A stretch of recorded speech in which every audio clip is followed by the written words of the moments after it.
You can speak the language of our ancestors, human. Human archaeologists shocked the alien queen. The sun on Calexis 9 didn't rise so much as it oozed over the horizon, blood orange and swollen, like the universe had stubbed its toe and was too proud to admit it. Ardenvel sat cross-legged in the dust, chipping away at a half-buried slab of obsidian that, according to 7 of his 8 archaeological instincts, was a complete waste of time. The 8th instinct, which usually only woke up during moments of fever dreams and poor dietary choices, whispered that he was exactly where he needed to be. "Just for the record," came the voice from his shoulder, "this is the dumbest thing you've ever done. And I say that as the AI who watched you try to make coffee with a particle destabilizer." Toaster, his hovering assistant drone, gave a mechanical sigh and floated a little higher to avoid a swirl of fine red dust. "That was one time," Arden muttered, scraping away a layer of grit. "And I'll remind you, I did get caffeine out of it. You also got a miniature black hole in your kitchen. Semantics." Toaster spun lazily in the dry air, his spherical chassis gleaming under a patina of sand. "What are we even doing here? I was built for planetary surveys, not babysitting an earthling who talks to rocks." "These glyphs," Arden said, brushing off a panel of angular carvings, "aren't just any rocks. They've got structure, syntax, rhythm. They also have bird droppings." Arden leaned closer. The marks danced in the dying sunlight, their edges too precise to be random. He'd seen them before, on Europa's ice caverns, on a broken monolith near Vega 3. Even though he'd never told anyone this, once in a childhood dream, carved into the walls of a staircase that led nowhere. "They're speaking," he whispered, "something ancient. Yes, they say, this human needs a hobby." But Arden wasn't listening.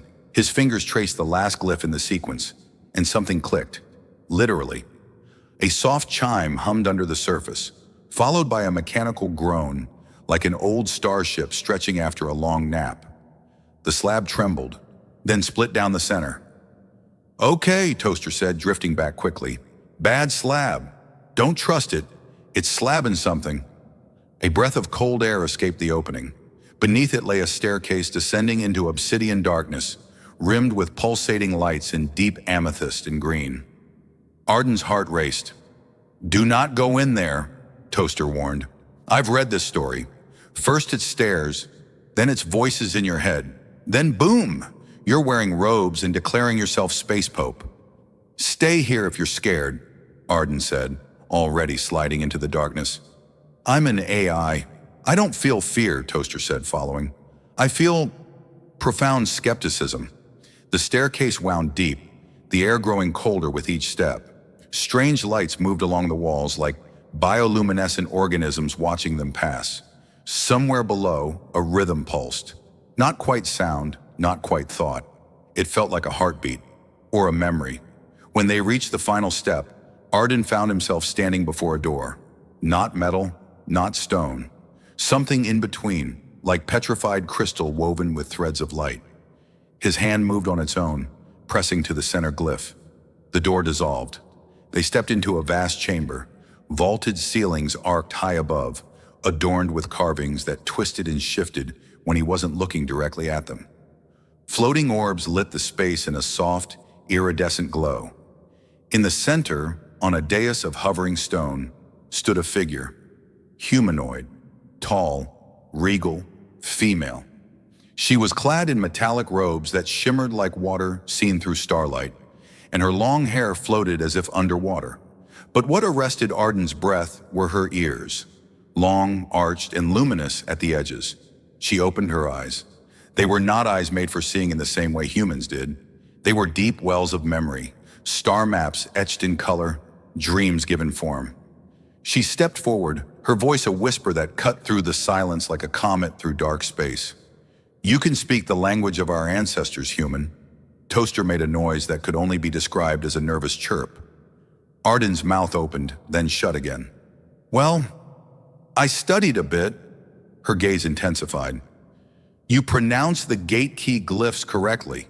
The sequence, the intention. That tongue has not echoed in these halls for 10,000 cycles."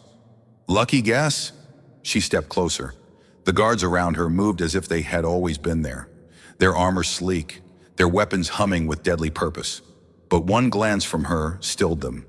"He's not a threat," she said quietly. "He's a key." Toaster hovered behind Arden. "I told you not to lick that ruin on Deneb Prime, but no, you had to taste the language."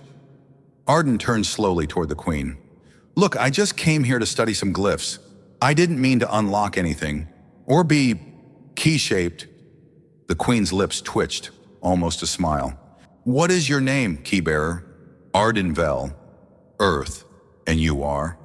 "I am Nalira, first speaker of the Lethari, warden of the Silent Depths, and heir to the star-scripted bloodline." "Nice to meet you.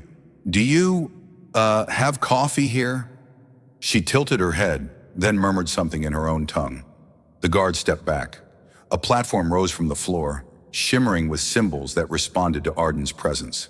Nalira gestured. "Come, there is much to discuss, and perhaps some brew of awakening." "That sounds suspiciously like space coffee," Toaster whispered. "I'm watching you." As Arden followed the Queen across the glowing platform, he couldn't help but wonder what door he'd really opened, and why, deep in his chest, the symbols still whispered, like a language not learned, but remembered. Arden walked with the careful enthusiasm of someone who'd just been promoted to Cosmic Key without reading the fine print. The platform beneath his feet hovered silently, drifting across the air like it had forgotten gravity existed. Around him, the chamber expanded into a panoramic dreamscape. Vaults of light, floating spires, bridges that moved with thought, and distant towers that hummed with ancient energy. Toaster hovered at shoulder height, scanning everything like a hyper-caffeinated tourist with a paranoia problem. "Okay, so full disclosure," the drone muttered. "There is a 73% chance this place is sentient, and a 41% chance it eats people."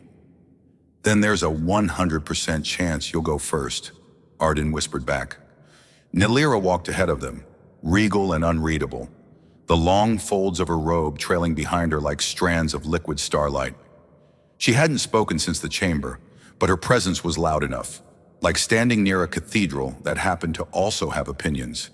They entered what appeared to be a hall, though it floated without walls, anchored in space by shimmering threads of energy that danced to invisible music. Columns of translucent matter pulsed with internal rhythm, and at the far end a long curved table sat suspended in the air, covered in food that defied categorization. "Is that floating meat?"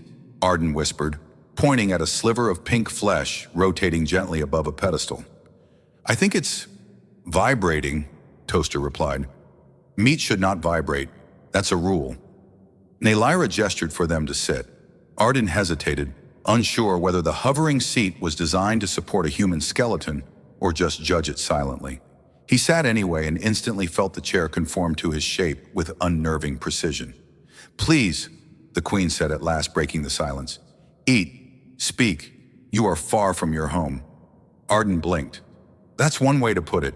I mean, this morning I was arguing with a vending machine on my ship. Now I'm eating with a queen of, the Lethari," Nalira said, smiling faintly. "We are what remains." "Remains of what?" Arden asked. Nalira's fingers traced a symbol on the surface of the table. A shimmer passed through the air.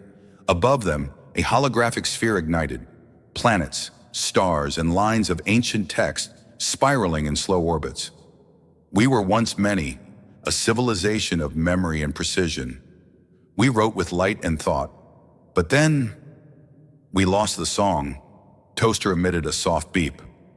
"I've heard worse metaphors, usually from Arden after 3 glasses of recycled wine." Nalira glanced at the drone, her eyebrow rising ever so slightly. "And what is this?" "I'm Toaster," the drone said proudly. "Primary function, sarcasm, unsolicited advice, and long-range scans. Also, I once beat a vending machine at chess." "I think it was unplugged," Arden added. "I still won." Nalira returned her attention to Arden. "The glyphs you deciphered, those belong to the root tongue, the first voice. It was spoken before we had vocal cords. It is not taught, it is awakened. Well, that explains my dreams, Arden muttered. Nylira tilted her head. You dream of the glyphs? Since I was 12, he said, before I even knew they were real. Always the same voice, female, telling me things in a language I didn't know I understood. She leaned forward. Say one of the phrases, now. Arden hesitated. Then quietly he murmured the one that always came first in his dreams. Shali andavare. Every light in the hall dimmed. The floating meat trembled. Toaster backed up 3 centimeters. Nylira stood. The guards tensed. What did I say? Arden asked carefully. The queen's voice dropped to a near whisper. You said, I remember the silence before time. Only the royal bloodlines knew that phrase. Only the ones trained to resist the pull of the threshold. The threshold? Arden repeated. Toaster beeped again. That sounds ominous. I vote we don't open it. Nylira waved a hand. The lights returned. The guards relaxed by a microscopic degree. She sank back into her seat and stared at Arden, as if he'd just announced he was made of antimatter. You are not one of us, she said slowly. But you speak as if the echoes rest within you. This is impossible. Arden shrugged. It's kind of my thing. Doing the impossible, poorly, and with limited funding. Your people, she said, as if tasting the word, are considered young, lost in the noise of progress. But perhaps you are not as young as you think. He picked up a glowing fruit, poked it, and watched it ripple like a jellyfish. So, does this mean I'm adopted? Nylira didn't laugh, but her lips curved slightly. Come, she said. There is more you must see. The platform beneath them shifted. Without motion, without warning, they were somewhere else. A library, if that word even applied. Data spiraled in glass strands. Volumes hovered in stasis, pages flicking without touch. One orb floated beside them and began speaking in both sound and scent, describing the mating rituals of bioluminescent squid monks. Right, Toaster muttered. This place officially makes the Library of Alexandria look like a bathroom pamphlet. Nylira led them through the maze, past something that looked suspiciously like a telepathic ladder and a book that tried to bite Arden's elbow. Finally, they arrived at a sealed alcove, a gate carved with ancient script. This archive is sealed to all, she said. Even to me. It was locked by my ancestors with a code only they would know. She turned to Arden. The phrase you spoke, it may open it. Arden took a breath. So you want me to talk to a door? Nylira nodded solemnly. Well, he said, stepping forward, I've talked to vending machines, sinks, and one very rude thermostat. I guess this is the natural progression. Toaster hovered protectively beside him. If you explode, I get your ship. You don't even have arms. I'll figure it out. Arden placed his palm on the door. The glyphs flared. The silence deepened. He opened his mouth. Shali andavare. The door vanished, and beyond it, something began to hum. Something old, something vast. Something that had been waiting for him. There were many sounds Arden expected to hear when unlocking a sacred archive sealed for 10,000 years.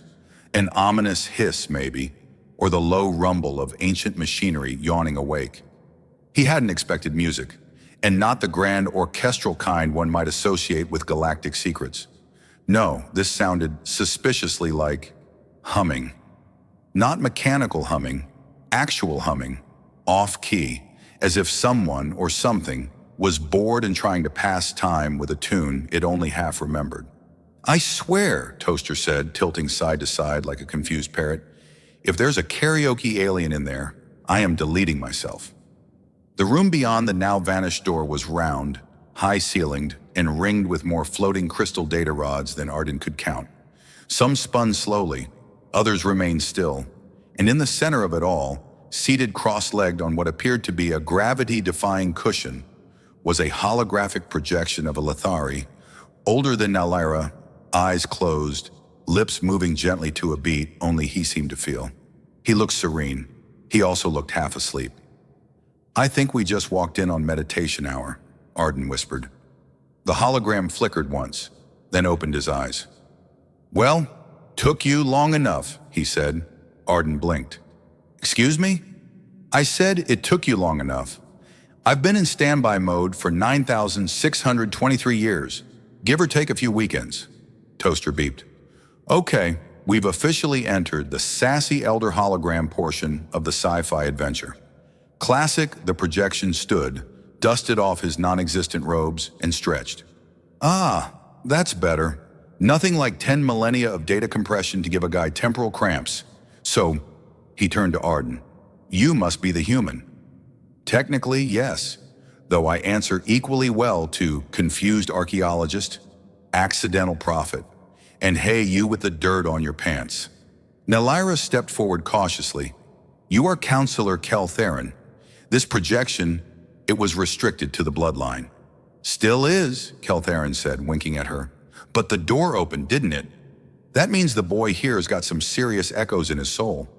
You might want to scan his mitochondria. Bet it's humming our national anthem. I can hum too, Arden offered, then instantly regretted it when everyone stared. Keltherin strolled around the room like a teacher inspecting an unruly classroom. You're not just a translator, Arden. You're a carrier, a vessel. When the last of the Lethari foresaw the end, we encoded fragments of our legacy, not just in text, but in genetics, memory locks, echoes, carried forward in time through stolen genes. Stolen? Arden coughed. From who? You, probably. Or some ancestor who thought kissing a Lethari diplomat was a good idea. Toaster whirred softly. I knew that alien genealogy test you took was suspicious. 50% European, 50% glowy star elf. Keltherin gestured, and one of the crystal rods hovered toward Arden. This contains a map, not to a place but to a mechanism, a device that threads time. The threshold. We built it to observe the collapse of dying stars, to study the birth of black holes. But it became more. It began to respond.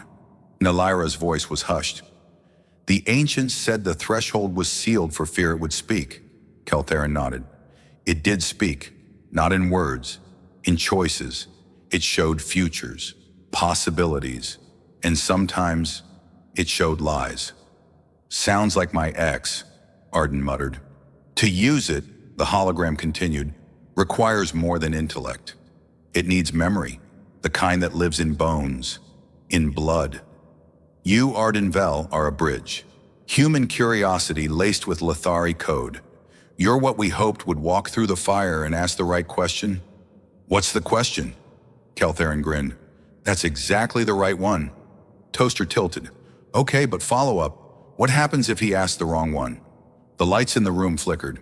Keltherin's smile faded. We don't know. No one ever came back. Well, Arden said, clapping his hands together, this has been uplifting. Let's all go home and pretend this never happened. Nelyra moved beside him. We must continue. This is more than our past. It is your future too. Keltherin waved them toward a side passage. Down there, the Chamber of Mirrors. That's where the device is kept. Or rather, was. It shifts location. Only the key can anchor it. Arden stared. Why is everything in this place either sealed, vanishing, or whispering about my DNA like it's a family reunion? To be fair, Toaster said, you're unusually qualified for an unqualified man. They moved down the hallway, which seemed to fold behind them as they walked. At one point, the ceiling rippled like water. At another, Arden was fairly certain he stepped on a tile that sighed in disappointment. The chamber they entered next was utterly silent. No humming, no flickering projections. Just a circle of polished black floor and 12 monolithic structures arranged in a ring. Each mirrored Arden's reflection in strange ways. Older, younger, different, alien. One version had a beard, another had 3 arms and a questionable fashion sense. Toaster hovered nervously. Okay, I don't like this. That version of you is way too into leather. Arden stepped into the center. The moment he did, the reflections vanished. In their place stood a single doorway, silver-edged, pulsing with quiet energy. It was open. Nelyra stared at it.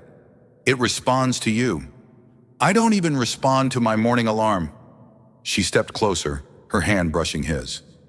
For a moment, the lights of the doorway flared brighter, then dimmed again, waiting. "You were meant to find this," she said. Perhaps the ancients were not just preserving knowledge. Perhaps they were waiting for the right question to be asked by the right soul. Arden looked at her, then at the doorway. He swallowed hard. "So, do we knock, or?" Toaster made a small, worried beep, and together they stepped through. The first thing Arden noticed when he stepped through the doorway was the complete absence of up, down, left, or right. The second thing he noticed was that Toaster was screaming. "My gyroscopes are in revolt," the drone wailed, spinning like a drunk frisbee. "I am officially non-Euclidean." Nelyra floated gracefully beside them, utterly unfazed by the warped geometry. Her long ears quivered slightly in the pulse of invisible waves that vibrated through the place, like the whole room was breathing in another dimension's rhythm. "Where are we?" Arden asked, trying to figure out where his feet were. They were still attached to his legs, thankfully, but they didn't seem to agree on what floor was anymore. "We're inside the Threshold's event bubble," Nelyra said. "This is where reality rewrites its drafts." Toaster's optics flared. That is not a comforting metaphor. The space around them shimmered.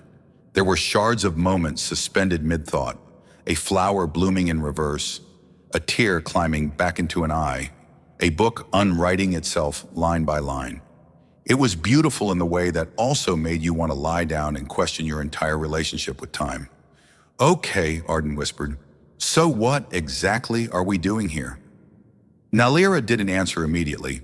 She drifted to the center of the bubble, where a circular dais floated, etched with luminous glyphs that rearranged themselves with every breath. She placed her hand upon it. A tone rang out, not loud but deep enough to touch bone. "I have no direct memory of this place," she said quietly, "but it feels like something I forgot before I was born." Arden joined her, peering at the dais.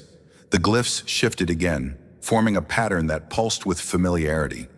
He didn't recognize the symbols intellectually, but he felt them, like a song from a dream. "Should I do something?" he asked.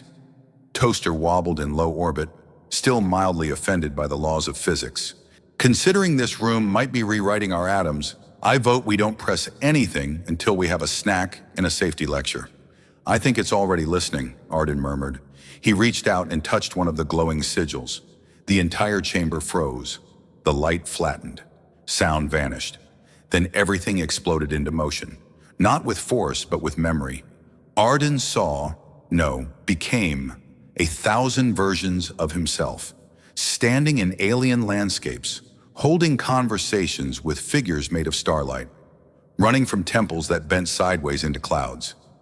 He was old, young, lost, triumphant, afraid, laughing, all at once, and at the center of it all, a question. "What do you seek?" The voice came not from the air, but from within his chest. Arden tried to answer, but his throat was gone, his body diffused into thought. So he responded with intent. "I want to understand." The voice paused. "You are not ready? Then teach me." The fragments around him trembled. One shattered, another aligned.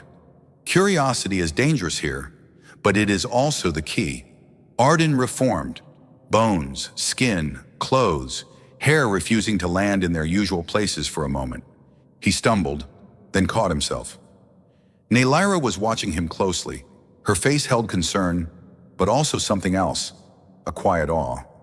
"You heard it," she said. "Didn't you?" "Yeah," he replied, breathless. "And I think it gave me a pop quiz." Behind him, Toaster was spinning gently. "Okay, I'm just going to say it. This place is way too dramatic. It's like a cosmic theater run by poets with abandonment issues." Arden approached the glyphs again. This time they didn't scatter. They aligned beneath his fingertips, forming a path, an actual corridor, extending from the dais outward into a part of the bubble that hadn't existed a moment ago. Nelyra looked down the corridor. "The threshold is reacting to you. It's unfolding a path. Not even my ancestors could make it move. It only responds to potential." "Well, it's clearly never seen my cooking," Arden muttered. They stepped onto the corridor. The moment they did, it solidified beneath them, forming a glassy surface that showed reflections not just of themselves, but of other versions, flickering in and out of phase. One Nalira looked like a warrior queen clad in obsidian armor. Another wore a scholar's robes. One version of Arden wore a monocle and carried what looked like a laser harp. "I would not trust that guy," Toaster said, pointing with a wing. "Monocles are the tool of smug villains and weird professors." The corridor ended in another chamber. This one was simpler. At first, a circular room, a single pedestal, and upon it, a sphere, the size of an apple, covered in shifting lines, like constellations that refused to sit still. "This is it," Nalira whispered. "The lens." Arden stepped closer. The moment he touched it, the sphere flared with light, and a projection burst into the air above it. A star map. No, many star maps. Galaxies overlaid on galaxies, timelines branching like neural pathways. "What is this?" Arden asked. "The branching of potential," Nalira said. "Each path leads to a different version of now. Some end in ruin, others in evolution." The lens began to spin, and images bloomed into clarity. Cities of crystal suspended in orbit, worlds stripped barren by machines.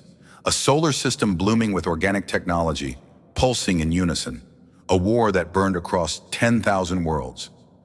"So," Arden said, voice dry, "what happens if I poke the wrong one?" Toaster beeped nervously. "Well, worst case, you break reality, no pressure." Nalira moved beside him. "You're not just choosing knowledge, you're choosing which future becomes true. But the lens will only obey one who seeks not power, but balance." Arden stared at the sphere, at the endless paths, at himself, reflected again and again in 1,000 possibilities. "Well," he muttered, "I did come out here hoping to find something old, mysterious, and extremely dangerous." Toaster buzzed. "Success!" Arden reached out, hovering his hand over the lens. The map slowed, his reflection settled, and for a moment, just a moment, he saw a version of himself, older, smiling, standing beside Nalira on a bridge of light, stars blooming around them like petals. Then it was gone, and the lens waited for his choice.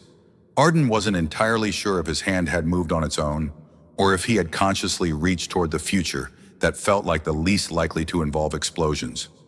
Either way, the moment his fingers brushed the edge of the lens, it reacted. Not like a machine, but like something waking from a nap it hadn't intended to take. The star maps shuddered, then folded in on themselves, collapsing into a single spiral galaxy that rotated slowly in the projection. From that galaxy, a thread of light extended, tracing a path that shimmered faintly. It didn't look like a direct route. In fact, it resembled something a very drunk cartographer might have drawn while spinning in a zero-gravity chair. "Well, that looks needlessly complicated," Arden muttered. Toaster hovered cautiously above the lens. "If that line leads us to enlightenment, I suggest we bring snacks, and possibly a towel." Nalira was staring at the thread with narrowed eyes. "That star path is encoded with Lithari navigational glyphs, ancient ones. These haven't been used since before the cataclysm." "Good," Arden said. "I always wanted to decipher extinct road signs." The thread of light extended outward and pierced a point in space, one that suddenly flared open into a portal. Not a wormhole in the usual, well-mannered sense. This one looked like it had been hastily duct-taped onto reality with the enthusiasm of a caffeine-fueled engineer. "Well, that's inviting," Toaster muttered. "Absolutely no chance it leads to a space monster or an existential crisis." Arden turned to Nalira. "You've seen something like this before?" "Only once, in the records of the last queen of the first house. She spoke of a place beyond the edge of time, a sanctuary or perhaps a vault." No one knew what she meant. "Vaults," Arden said, eyeing the portal. "Always such a cheerful word, brimming with possibility and probably something sharp inside." The portal pulsed. It was waiting, or growing impatient, or both. Toaster performed a short diagnostic spin, then sighed. "All right, let's go find the ancient horror or unspeakable treasure or whatever delightful paradox lies ahead." They stepped through. The transition felt less like being transported and more like being edited. 1 second they were in the threshold chamber, the next they were elsewhere entirely, standing on a vast open plain beneath a sky of swirling violet clouds. There was no sun, and yet everything was lit. The ground beneath them was not rock, but a kind of crystalline surface that responded to each step with gentle ripples of bioluminescence. Arden tapped the floor with his boot. Well, at least it doesn't scream when stepped on. That's a win. Nalira scanned the horizon. This is not a planet in our records. It feels dormant. Toaster hovered slightly lower.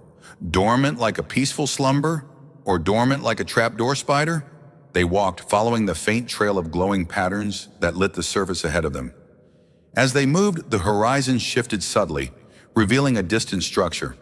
It looked like a cathedral built by beings who had studied geometry only through dreams.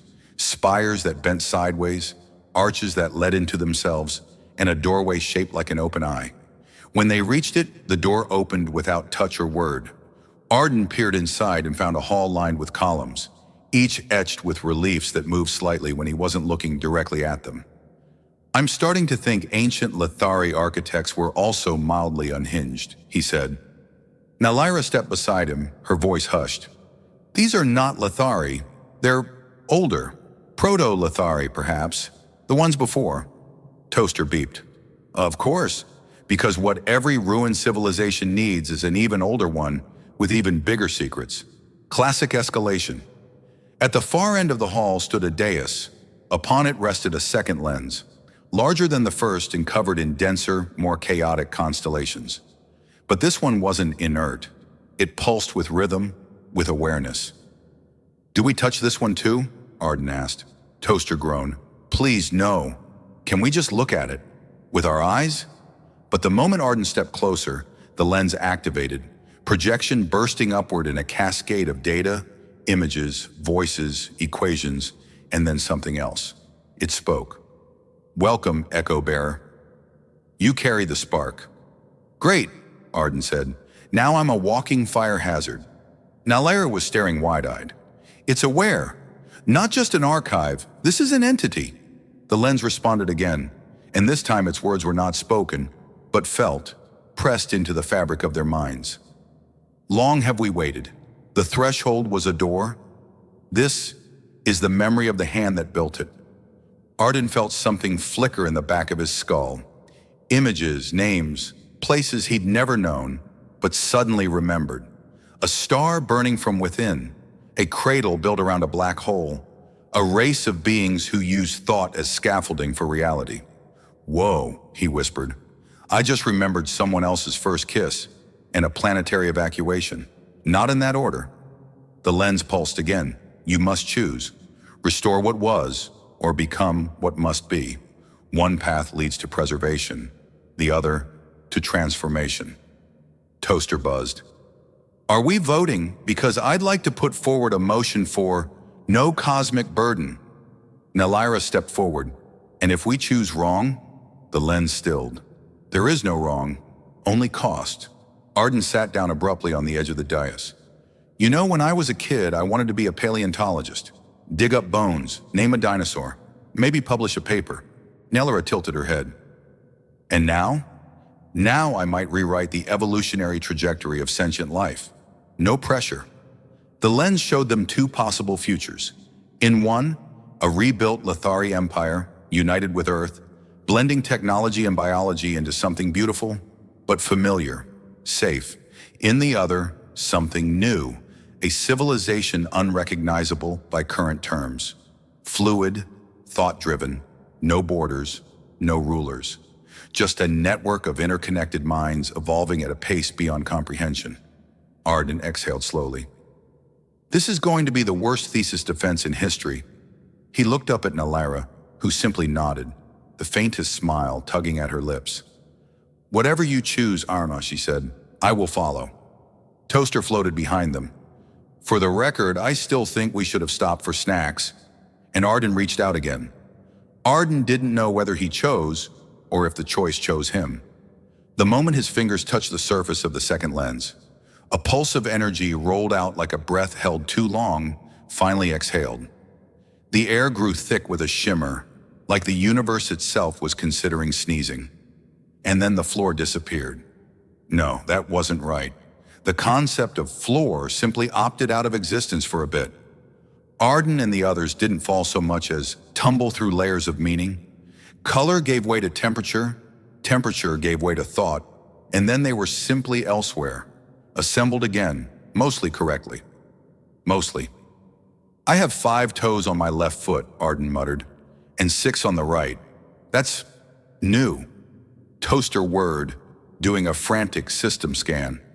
My internal clock is counting backward and forward simultaneously, which is either very bad or extremely efficient.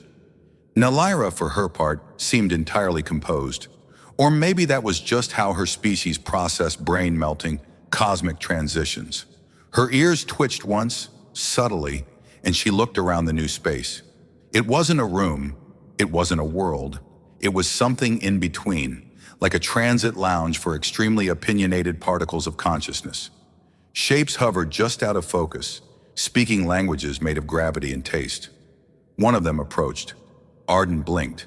It resembled a figure, vaguely humanoid, but fluid, formed from shifting equations and faint starlight, like the dream of a scientist having a poetic breakdown. "Is that," Arden began. "A conscious construct," Nelyra confirmed, squinting at it, "or possibly a projection of the lens's maker. Hard to say. It might also be sentient math." The being's voice arrived directly in their minds, not booming, not imposing, but rather like an old librarian asking if you'd like help finding the next book in your evolutionary arc. "You have engaged the final continuum. Your identity is both anchor and key." "Okay," Arden said, holding up his hands. "So, just checking. This is not the kind of situation where I accidentally become a god, right? Because I skipped the part of grad school where they teach you how to handle divinity." The construct pulsed gently, which Arden decided to interpret as mild amusement. "The continuum must be aligned. You must confirm the pattern, static or flux, structure or adaptation, legacy or genesis." Toaster hovered nervously. "I would like to file a complaint with Reality's customer service department. There are too many abstract nouns and not enough sandwiches." Nelyra stepped forward. "We need more than riddles. What happens if we choose flux? Then the known ends. But in its place, the seed of something unprecedented will grow. A civilization unbound by form, evolution without containment. You become the prime mover. The pattern begins with you," Arden sighed. "And if we choose structure, the past survives, order, familiarity, comfort, but stagnation too. The song repeats, beautiful, but never changes." Arden looked between them, then down at his own hands as if they might carry the answer. He remembered the first time he held a fragment of alien script, sitting cross-legged in the Martian dust, not realizing he was holding the key to an empire no one believed existed. He remembered staying up 40 hours straight in the university lab, trying to decode a phrase that turned out to mean, "Insert sacred sandwich here." He remembered Nelyra's face when he first spoke her ancestors' words. "I didn't come here to choose for anyone," he said, voice low. "I came to learn, to understand." The construct shimmered again. "Then understand this. Inaction is also a choice. The future will happen, with or without your hand on the wheel." Toaster bobbed beside him. "I vote we pick the path where I don't get melted into philosophical goo." Arden exhaled and turned to Nelyra. "If we do this, if we choose flux, what happens to your people?" "They survive," she said without hesitation. "But they will change, and not all will want to." Arden nodded slowly. "Well, that sounds like every family holiday I've ever been to." He stepped forward again, facing the projection. "Okay, you want an answer? Then here it is." He reached into the heart of the construct, where the patterns shifted like tides caught between stars. His thoughts poured in, not as words but intent, dreams, uncertainty, and ridiculous amounts of caffeine-fueled nights trying to connect symbols across time. "I choose change," he said aloud, though he wasn't sure he had a mouth anymore. "Not because I think it's easy, but because I think we've been stuck in echo chambers too long. It's time to hum something new." The construct flared with impossible brightness, and then everything sang, not music, not quite, but resonance, a vibration that passed through bone and idea alike. The chamber rippled and folded, and Arden felt something open. Inside him, around him, through him. Time unraveled, stars danced. 100 civilizations cried out in alarm and then awe. And then, as quickly as it had begun, it settled. They stood in a new space now, a room that looked vaguely like the bridge of a starship designed by an architect with a sense of humor and too many fractal pens. Before them, a screen showed an image of stars, uncharted, unclaimed, untamed. A voice, mechanical but amused, crackled to life. "Hello, Prime Architect.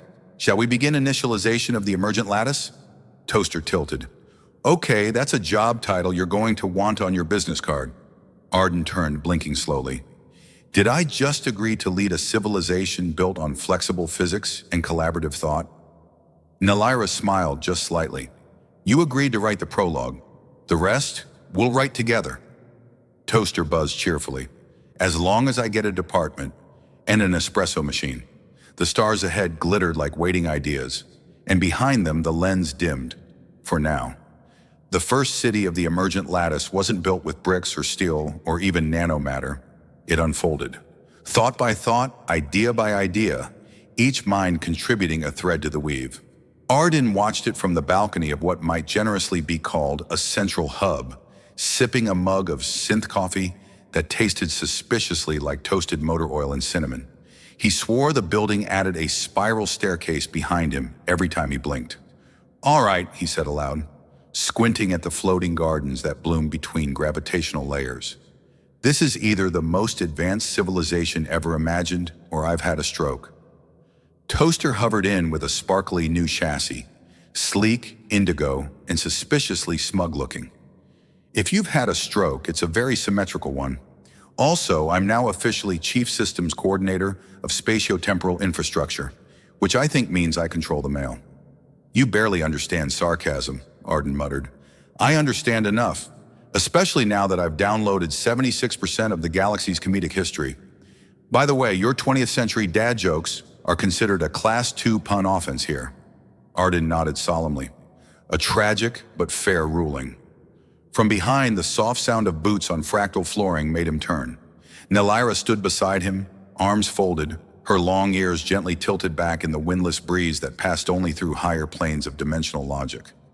She looked more relaxed than he'd ever seen her, like someone who had carried the weight of a dynasty and finally put it down without fear of it being stolen. "Population has reached stability in 12 seed nodes," she said. "Communication between minds is still voluntary, but we've achieved collective intuition among 98% of participants." "I still don't fully understand what that means," Arden admitted, rubbing his temple. "But I'm glad it's happening and not on fire." She gave him a sidelong glance. "You've changed." "You mean my hair? I think the room tried to give me a crown in my sleep last night. Made of, what was it, thought wasps?" "I mean you," she said with a small smile. "You used to speak only of the past. You lived for dead languages and forgotten names. Now you're part of something alive." He leaned against the railing, letting the light of a logic sun pass through his fingers. "I still miss the old puzzles sometimes, the joy of deciphering. But now, I'm the one writing glyphs." Nalira tilted her head. "Isn't that what your kind always dreamed of? Becoming the story instead of just reading it?" He nodded. "Yeah, just didn't expect it to be this weird." A chirp from Toaster signaled an incoming message, delivered directly into their minds with all the grace of an enthusiastic mailbird. A small council of Lethari elders, recently awakened from cryo-suspension deep beneath the threshold chamber, requested audience. Apparently news of the new reality hadn't settled well. Nalira glanced at Arden. "Old roots, still clinging." "We'll talk to them," Arden said. "Offer guidance, translation, maybe snacks." Toaster's eyes glowed a hopeful teal. "Can I bring my new joke database?" "Only if you want to start another interplanetary incident." A few hours later, or moments depending on how one currently experienced time, They gathered in a memory hall designed to resemble both ancient Lithari temples and Earth conference rooms, a compromise between sacred dignity and the unavoidable need for power outlets. The elders were skeptical, angry, some mourned the past, others demanded a return to the structured Lithari hierarchy. But Nalaira stood before them, regal and unshakable. "We did not erase your history," she told them. "We honored it by learning from it, but we will not return to it. The world we built together is not a replacement. It's a continuation. The song of our ancestors echoes here, just no longer in chains." One of the elders sneered. "And what of this human? Who made him the key?" Arden stood, not in defiance, not in pride, just tired honesty. "I didn't ask for it. I spent most of my life elbow deep in forgotten ruins, hoping for a decent funding grant. I didn't come here to lead, but I listened. I learned your language, your culture, your pain. And when the door opened, I didn't walk through alone. I brought all of you with me." Silence. Then slowly the tension eased. Not agreement, not yet, but the crack of light through old stone. Later, as the stars shimmered above the ever-shifting sky, Arden found himself on a quiet platform floating over a sea made of dreams deferred and now reclaimed. Nalaira joined him carrying 2 mugs of something warm and semi-caffeinated. "You handled them well," she said. "I winged it," he replied. "Like most of this. Honestly, I feel like the galaxy gave me the keys to a ship and I'm still looking for the parking brake." She sipped her drink. "You didn't just unlock a vault, you unlocked possibility. That's not something to fear." He looked out at the shimmering city, the braided threads of thought and light moving between minds, the laughter of children who had never known gravity's limits or tradition's prison. "I'm not afraid," he said, "just in awe." Toaster floated down beside them, dragging a small projector with a banner reading "Inaugural Joke Night," featuring the Prime Architect. "Please, no," Arden muttered. "Oh yes," Toaster said. "It's tradition now. I even coded ceremonial groans into the crowd response." Nalaira chuckled. "You started something strange, Arden." He raised his mug in a toast. "To strangeness, then, and to building what comes next, together." In the distance, the stars blinked, as if winking in approval. The end.